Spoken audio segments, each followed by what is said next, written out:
What is happening, YouTube? Here we go, here we go, here we go. You already know what it is. Today is another one of those days that end in Y, so you know that makes it a great day to go fishing. It is Drysdale, and I'm at home today. I just got off my trip to Lake Grenada with the Frays, and man, we had a blast. Another shout out to Grenada Lake Charters. If you are ever trying to go fish in Grenada, look up Grenada Lake Charters. They've got all-inclusive packages that they can get you on those fish. And they, you know, everybody who fishes crappie know that Grenada is like the Mecca. And make sure that if you go, you ask them for the Drysdale package. Today I'm not fishing, but I am going to be putting this turret on my boat, the Rite Hite turret, that is going to allow me the flexibility to have my live scope transducer independent of my trolling motor. I bought this Ultrex in around Christmas of 2023, and I've been using it ever since because I was sniper fishing. But let me show you what my setup is right now, and I'll show you what the turret's going to do. So here's my Ultrex. I have my live scope transducer set up on my Ultrex right now. That's the Panoptix view. Don't ask me why I never took it off. I never even used the Panoptix view adapter. But I'm going to take this off here, and I'm going to put it on this Rite Hite turret. And here's my turret here laying in my truck. I've already got it unpackaged. We've shown you that. I'm going to put this turret on. It's going to lay on the trolling motor just like that. So let me get started on this install, and then we'll be ready to go get them crappie spot locking. So let's see how we do on this episode of Crappie Fishing with Drysdale. Let's go get them.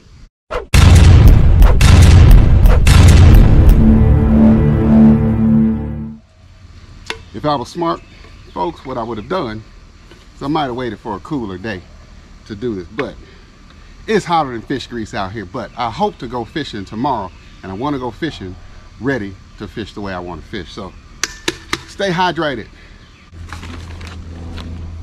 So the Rite Hite package comes with its screws. I should just have 3 screws. 1, 2, 3. These 3 screws are gonna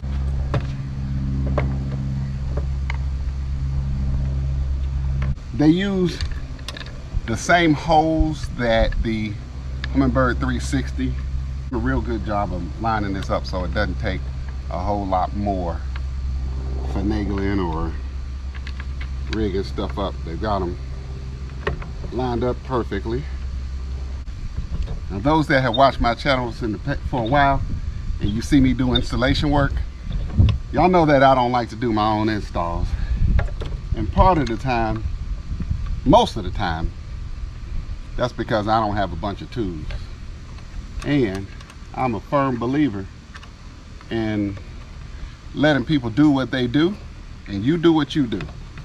So rather than me messing it up a couple of times, I strongly believe pay people to do it right the first time so that they don't have to go behind you and clean up your screw ups. Let me go ahead and cut this off. I'm gonna get this ready.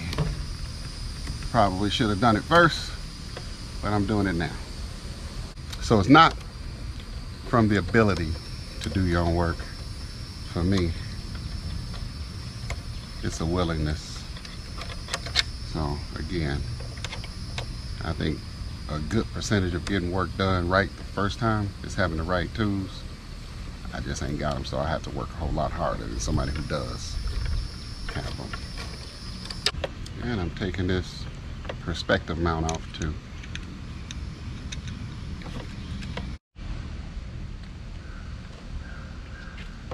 Okay, I've got my transducer taken off. Now I'm just gonna plug this back into it, turn it up, right side going up. We'll go ahead and screw this in.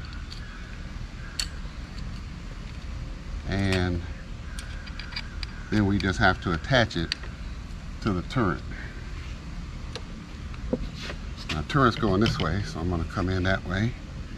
So that's the way it's gonna go. I do also like that they've given some room for some off measurements, and that they've got these holes that are kind of, that go in, but they kind of offset a little bit too. Now, my live scope is on there, my transducer's on there. It's clicking right, not too tight. I've got these clamps that it gives us for, they give you three clamps for attaching your cabling, and they give you a stabilizer bar. Stabilizer goes right here. Ooh, that's tight, golly. That'll stop it from bouncing around when you're driving down the water. Don't lose this lock pin. That ain't gonna be fun.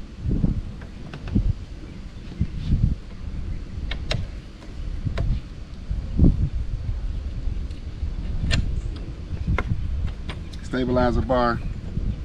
I'm gonna, of course, leave some slack on this end of the transducer, so that, oh wow, that's sweet. I didn't pay any attention to this, but it's even grooved. These little cable things, they're grooved so your cable sits down in there. Hey, Rite, Hite, y'all got it together. The question is, how does it stay? I don't know how it stays on there because it's wide open, but I'll read the instructions and figure out the rest of it.